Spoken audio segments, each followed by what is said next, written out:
this video, we're going to explain all about how proteins are digested in our digestive system. So this comes up at the end of module 3, doesn't it? You've got digestion and absorption. We look at carbs, proteins and lipids. So check out my other videos on starch and lipids as well. But yeah, digestion of proteins, we need to know about 3 types of protease enzymes. So the first type of enzyme that's going to be used is called an endopeptidase.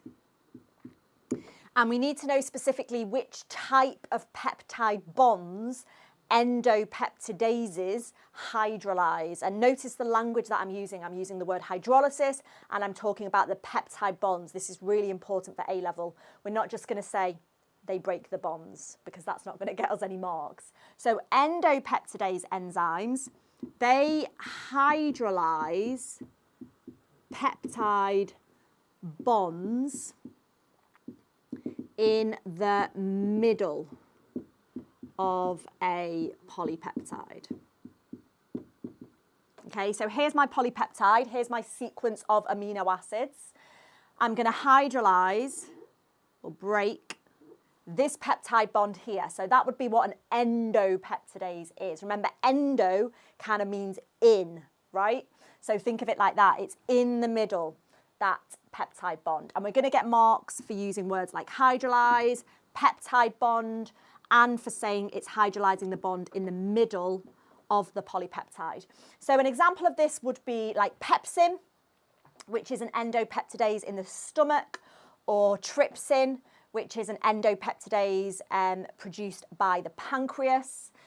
So yeah, let's just put some locations down. Stomach and pancreas produce endopeptidases, but you don't actually have to know any named examples, okay? You just need to know what they do.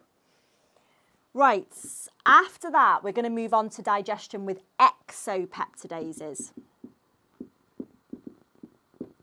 Okay, so exopeptidases hydrolyze peptide bonds at the ends of the polypeptides. Okay, so kind of this one here,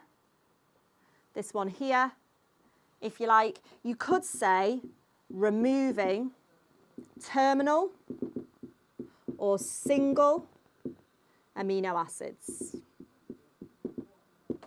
Okay, and exo kind of means out, doesn't it? So on the outsides of the polypeptides, we're hydrolyzing, again, key words, hydrolyzing peptide bonds, but this time at the ends of the polypeptide. So we're going to release single amino acids. We're also going to get the formation of some dipeptides as well as single amino acids.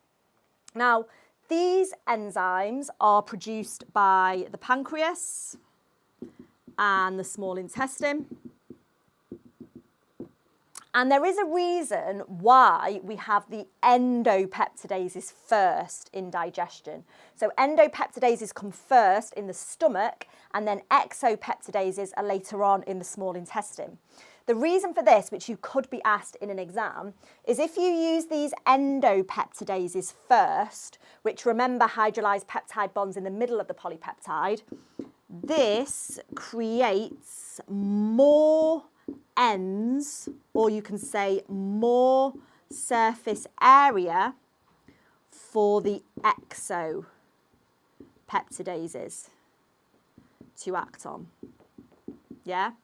Because when we use our endopeptidases to hydrolyze the peptide bonds in the middle, it creates shorter polypeptides. So instead of just having 2 ends like we did initially, I'll just put the bonds back on.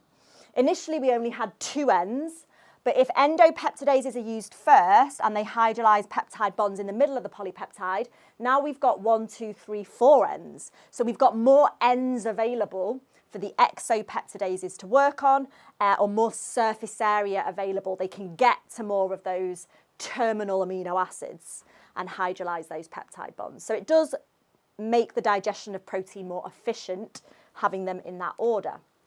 Okay, let's go back and hydrolyze those peptide bonds at the ends again, which is what the exopeptidases do.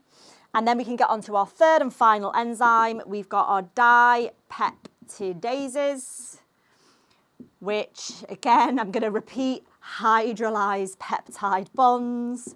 Probably only need to say that once in your answer, but I keep repeating it because I'm trying to make some perfect notes for you here. Dipeptidases hydrolyze peptide bonds in a dipeptide. So this would be a dipeptide here. It's two amino acids joined together by a peptide bond, and a dipeptidase would simply hydrolyze those peptide bonds in the dipeptides. And now look, we've got single amino acids, which are small enough to be absorbed across the epithelial cells of our small intestine and into our bloodstream. That's the whole point of digestion. These dipeptidases, by the way, just to finish it off, are found in the small intestine. And then from this, you would need to learn about absorption of amino acids in the small intestine, which is obviously co-transport, which I have already done a video on. So make sure to check out that co-transport video as well as my next video on lipid digestion.